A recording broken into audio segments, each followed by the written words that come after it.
بسم اللہ الرحمن الرحیم. میں ہوں ناصر محمود اور آپ دیکھ رہے ہیں نیوز ورلڈ اردو. اور میرے ساتھ آج مہمان ہیں فیاض بٹ صاحب. آئیے ان سے بات کرتے ہیں. السلام علیکم بٹ صاحب. وعلیکم السلام ورحمۃ اللہ. اچھا بٹ صاحب, مجھے بتائیے گا, ہار روڈ کی بھی انٹرویوز وغیرہ کیے, وہاں کے جو پلازے ہیں بڑے اچھے بنائے ہوئے ہیں. یہاں پہ میں تقریباً کوئی 2 سال بعد آیا ہوں, دیکھ کے بڑی دکھ ہوا ہے. کیا وجہ ہے پلازا کیوں جب سے آگ لگی ہے اس کے بعد آپ یہاں پہ بالکل ہی حالات خراب ہیں, اس کے بارے میں بتائیے گا.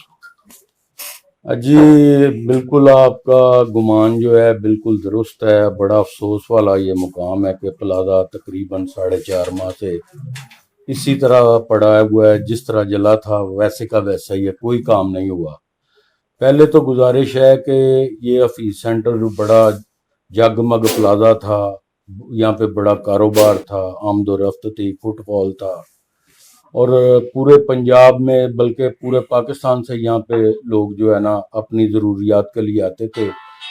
یہ واحد پلازا کہ کسی ایک چھت کے نیچے جو آئی ٹی سے متعلقین چیزیں ہیں وہ ساری لوگوں کو دستیاب ہو جاتی تھی. لیکن انفارچونیٹلی کہ یہاں پہ جو ہے نا 4.5 ماہ پہلے یہ جو آگ لگی اس نے اس کی رونقیں جو ہے بالکل ختم کر دی, اور ہم ہستا بستا جو گلشن جو ہے نا برباد کر کے بیٹھ گئے. پلازے میں بہت زیادہ فنڈ ہوتے تھے, بہت زیادہ فنڈ آتے تھے. ہم نے اپنے دور میں 2 ٹنیور پہلے یہاں کا صدر رہ چکا ہوں, تو ہمارے 6 سالہ دور میں پلازے کے بے شمار جو ہے نا ترقیاتی کام کیے گئے. اس میں نے جب فرسٹ ٹائم میں جیت کے آیا ملک کلیم صاحب سے, تو میں نے اس کے دونوں فرنٹ بنائے, کیونکہ تب بھی اس دور میں بھی مطلب کہ پہلے دور میں بھی 4-5 مرتبہ آگ لگ چکی ہوئی تھی. یہاں پہ ایک بڑے ہول سیلر ہیں نیٹ پیک والے, ان کی آگ سے دکان سارا بزنس ان کا تباہ ہو گیا تھا. اس طرح سی ایم سی والے ہیں, وہ جل گئی تھی. ابرار موبائل تھی, بڑا سیٹ اپ تھا اسلم بٹ صاحب کا, وہ جل گئی. گلشیر صاحب تھے گراؤنڈ پہ, ان کا جل گیا. اور پنجاب بینک میں آگ لگی. یعنی یہ اللہ رحم کرے کہ یہ ہمارے بھائی کے جب بھی یہ آتا ہے نا, اس کے پتہ نہیں آگ سے کیا مراسم ہے کہ اس کے دور میں آگ جو ہے نا یہ اس پلازے کی طرف جو ہے نا بہت رخ کرتی ہے. اس مرتبہ بھی جو ہے نا آگ جو لگی ہے نا وہ اتنا کوئی بہت بڑا شاید سانحہ نہ ہوتا اگر بر وقت اس کے اوپر قابو پایا جا سکتا تھا. لیکن بد نصیبی ہے ہماری کہ ہم نے اپنے پلازے کے جو فائر فائٹنگ کے لحاظ سے جو یہاں پہ اقدامات کیے گئے تھے, فائر ایکسٹنگویشر سلنڈر یہاں پہ تھے, اور آگ بجھانے کا پورا نظام تھا. 25 ہارس پاور کی میں نے ایک سبمرسیبل پمپ لگایا ہوا تھا جو کہ صرف مختص تھا کہ واٹر فل جو ہے نا ٹینک کو بھرنے کے لیے. اس کے علاوہ ایک بہت بڑا نا پانی کا جیسے واسا کا ایک بڑا ٹیوب ویل ہوتا ہے, وہ میں نے 13 انچ کا بور کرایا ہوا تھا تاکہ پلازے میں کبھی پانی کی کمی نہ ہو سکے. لیکن جس دن آگ لگی تو اس پمپ کی ضرورت پڑی, سبمرسیبل پمپ کی 25 ہارس پاور والے. تو بد نصیبی تھی ہماری کہ موجودہ یونین نے اس کا جو مین بورڈ تھا وہی جو ہے نا اس کو کاٹ دیا ہوا تھا, اور وہ آؤٹ آف آرڈر تھی. ہمیں بجلی میسر ہو گئی تھی, ہم نے 7 چینوان سے ریکویسٹ کی, انہوں نے ہمیں بجلی دے بھی دی. لیکن افسوس کہ وہ بجلی استعمال کدھر کرتے, جو اکوپمنٹ تھا وہ بالکل ہی جو ہے نا اس کو نکارا کر دیا گیا تھا. ایسا لگتا تھا کہ نوشتہ دیوار کے اوپر ہماری بد نصیبی لکھی گئی ہے. اچھا بٹ صاحب, مجھے یہ بتائیے گا, اس وقت آپ بہت زیادہ کام کرتے تھے, آپ نے ہر چیز یہاں پہ پرووائڈ کی تاجروں کے لیے. کیا پیسے ختم ہو گئے ہیں, کیا وجہ ہے, کیا اس کی مین وجوہات کیا ہے, کیوں نہیں آپ تاجروں کو کیوں نہیں آپ بینیفٹ دے رہی ہے, اس کے بارے میں کیا کہتے ہیں؟ دیکھیں جی, یہ تو موجودہ جو یونین ہے یہ تو بیسیکلی یہ ان کی ذمہ داری بنتی تھی تاجروں کو جو ہے نا فیسیلیٹیٹ کرنا یا جو نقصانات ان کے پورے کرنا, کیونکہ ان کی نااہلی اور ناکامی کی وجہ سے, یہ مجرمانہ غفلت کی وجہ سے آگ لگی ہے. اور یہ میں کوئی ایز اے اپوزیشن لیڈر میں بات نہیں کر رہا, بلکہ اس آگ لگنے کے بعد ہمارے پلازے کے بڑے معتبر ترین لوگ جو ہیں ان کو جو ہے نا اس تحقیقاتی کمیٹی کا ایک بنائی گئی کمیٹی بنائی گئی، جن میں جو ہے نا قذافی صاحب ہیں، یہاں پہ اور بھی لوگ تھے، تو دونوں پارٹیز نے متفقہ طور پر وہ کمیٹی کو تشکیل دیا تاکہ اس کی تحقیقات کی جائیں۔ تو یہ رپورٹ ہے میرے پاس، میں آپ کے ساتھ شیئر کرتا ہوں۔ یہ 45 جو صفحات کی یہ تقریباً رپورٹ ہے۔ اس میں اتنے یہاں پہ جو ہے نا پوائنٹس ہیں کہ ان کی غلطیوں کی وجہ سے یہ آگ لگی، ضرور اس کے محرکات کچھ بھی ہو سکتے ہیں، لیکن اصل مسئلہ ہے کہ تھوڑی سی لگنے والی آگ کو اس نے اتنی جو طوالت پکڑی، وہ ٹوٹل جو ہے نا وہ موجودہ یونین کی مجرمانہ غفلت نیگلیجنسی تھی۔ اس میں سارا کچھ یہ ایڈ ہے کہ گارڈ جو ہے نا وہ کس طرح بالکل بے ہنگم طریقے سے انہوں نے ہینڈل کیا، بلکہ اس کے بارے میں یہ میرے بھائی ہیں جنید بٹ صاحب، انہوں نے اس کے اوپر کام بھی کیا ہے۔ یہ تھوڑا سا میں چاہوں گا کہ اس کے بارے میں۔ اچھا سر، آخری سوال صرف آپ سے، جو تاجروں کا نقصان ہوا ہے آپ کیا کر رہے ہیں ان کے لیے؟ وہ تو ٹھیک ہے، وہ اپنا تاجر وہ جو ہے ملک کلیم صاحب ہے جو بھی ہیں، آپ کچھ کر رہے ہیں؟ ہم نے اپنے دور میں نا ایک ایسا سسٹم ڈیولپ کیا تھا کہ کوئی بھی یونین ہونا ایٹ لیسٹ 12-12.5 کروڑ روپے کا سالانہ جو ہے نا انکم پلازے کو آتی رہے، ٹھیک ہے۔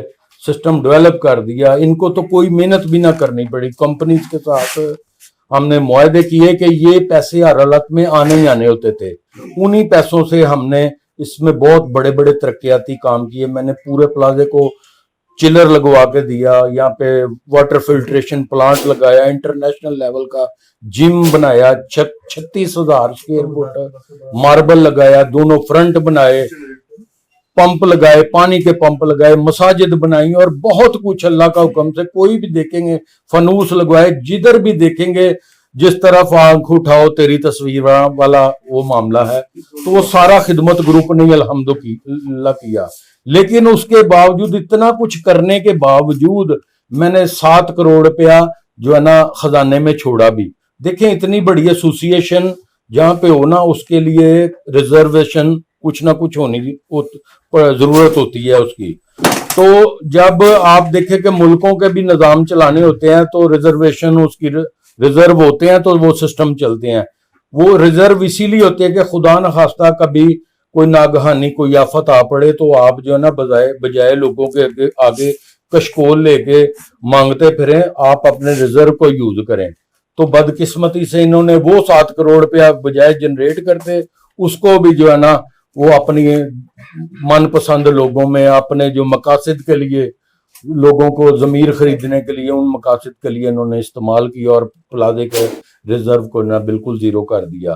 ہم تو تبھی کریں گے نا انشاءاللہ، کیونکہ انہوں نے اب لوگوں کو وعدے وعید کر کے مایوس کیا ہے۔ انشاءاللہ جب الیکشن ہم جیت کے آئیں گے تو کوشش کریں گے اس پلازے کی رونقیں دوبارہ بحال کریں۔ تھینک یو بٹ صاحب، تھینک یو ویری مچ۔ سر آپ کیا کہتے ہیں؟ یہ جو رپورٹ انہوں نے دی ہے اس پہ کچھ 14 صفحوں کی ایک رپورٹ ہے اور 18 صفحوں کی ایک رپورٹ ہے، جس میں 18 لوگوں نے بیانات دیے ہیں۔ اور اس رپورٹ میں کوئی ایک ایسا پوائنٹ بھی نہیں ہے جتنا مجھے انگریزی کا ترجمہ کرنا آتا ہے، کیونکہ ہم نے ریکویسٹ کی تھی انویسٹیگیشن کمیٹی کو کہ آپ ہمیں اردو میں اس کا ترجمہ کر کے دیں۔ اس نے کثر نفسی سے کام لیا اور اس کا اردو ترجمہ ہمیں نہیں دیا۔ اس میں جو فائنل اس کی فائنڈنگ ہے جو انہوں نے لکھ کے دی ہے، اس میں وہ اسٹیٹ میں یہ کہہ رہا ہے، سیدھا سیدھا یہ کہہ رہا ہے، اس میں کوئی ایک پوائنٹ بھی ایسا نہیں ہے جو ایڈمنسٹریشن کی فیور میں جاتا ہو۔ اس میں پہلے پیج سے لے کے آخری پیج تک ہر چیز ایڈمنسٹریشن کے اگینسٹ جاتی ہے کہ ان کی نیگلیجنسی کی وجہ سے پلازے میں آگ پھیلی۔ انہوں نے قریباً 2 گھنٹے 22 منٹ بعد 1122 کو انفارم کیا، اور اس سے پہلے یہ اپنی ایفرٹ کرتے رہے، جس میں یہ اسٹیٹ میں یہ لکھتا ہے کہ پلازا ایڈمنسٹریشن سٹاف اس کے لیے پریپیئر نہیں تھا، اور ان کے پاس سٹاف کے پاس کوئی پراپر ٹریننگ نہیں تھی۔ فائر فائٹنگ ایکوپمنٹ جو سٹور میں پڑا ہوا تھا وہ آؤٹ آف آرڈر تھا، اس کو استعمال کرنا پاسبل نہیں تھا۔ وہ اس وجہ سے پاسبل نہیں تھا کہ وہ آؤٹ آف آرڈر پڑا ہوا تھا اور وہ اس مقدار میں موجود نہیں تھا جس مقدار میں اس کو ہونا چاہیے تھا۔ اور اس کے بعد یہ اسٹیٹ میں یہ لکھتا ہے کہ responsibility resultant fire spread on extent where, یہ ساری چیزیں۔ اس میں سب سے ایک پوائنٹ ہے 3500 گیلن کی ٹینکی تھی، جس کی نوزل نہیں تھی، جس کی کپلنگ نہیں تھی، اور اس کو چلانے کے لیے جو 25 ہارس پاور کی ٹربائن تھی وہ ٹربائن کی کوئی الیکٹرک سپلائی موجود نہیں تھی. 2 سے 3 گھنٹے میں وہ فائر اتنی زیادہ انکنٹرولیبل ہو گئی تھی کہ اس کو بجھانا ناممکن تھا. یہ لاس بہت کم ہوتا اگر اس کو پراپر وے میں کنٹرول کر لیا جاتا اور اس کو لمیٹائز کر دیا جاتا 2nd فلور تک. لیکن یہ ساری چیزیں نہ ہونے کی وجہ سے کہ آپ کے پاس 3500 گیلن کی ٹینکی ہے لیکن اس کو چلانے والی ٹربائن کے لیے آپ کے پاس اس کی الیکٹریسٹی سپلائی نہیں، اور 2 گھنٹے 3:56 پہ یہ آگ لگی ہے، جبکہ کیمرہ سرویلنس جو ہے اس کو سرویلنس انہوں نے لفظ لکھا ہوا ہے. 324 کیمروں کی انہوں نے کنیکشن فیسیلیٹیٹ کیے ہوئے ہیں، اس میں سے 210 چلتے ہیں. اس رپورٹ کے مطابق اس 210 میں 200 آؤٹ آف آرڈر ہے. تو اتنی زیادہ نیگلیجنسی کی وجہ سے یہ آگ پھیلی. وہ نقصان تو نقصان ہے، لیکن پلازا 18 اکتوبر سے لے کے 2 دسمبر تک بند رہا، اس کا نقصان الگ ہے. اور پچھلے 5 مہینوں میں انہوں نے جو کچھ بھی کیا ہے ان 5 مہینوں میں وہ جو نقصان ہوا ہے، جو 207 دکانوں کے کاروبار کا نقصان ہو رہا ہے، اور آفیس سینٹر میں فٹ فال بہت کم ہو گیا. اس بات کو کوئی بھی کیلکولیٹ نہیں کر رہا. پچھلے 15 سال کی سیاست کے باوجود ٹریڈر لیگ اپنی شہرت نہیں بنا سکی کمپنیز کے آگے کہ وہ ان کو فنڈز دیں، اور کسی کمپنی نے 1 روپیہ فنڈز نہیں دیا. ابھی تک جو 3 مارچ کی رپورٹ آئی ہے جس میں ابھی تک انہوں نے 3,77,00,000 روپیہ فنڈز اکٹھے کیے ہیں، جو بہت ناکافی ہیں. اور بحالی کمیٹی اسٹیٹ پہ ہاتھ کھڑے کر رہی ہے کہ ہم کام کو اس وجہ سے تیزی سے کمپلیٹ نہیں کر پا رہے کیونکہ ہمیں یہ فیئر ہے کہ ہمارے پاس پراپر فنڈز ہوتے ہیں یا نہیں. اگر 15 سال میں یہ کمپنیوں کے سامنے اپنی نیک نامی ثابت نہیں کر سکے تو ان کو انتظامی امور چلانے کا حق نہیں ہے. They are not the capable people کہ وہ 1000 تاجروں کی کہ انتظامی امور کو چلانے کی ذمہ داری لیں. Thank you very much sir, thank you so much.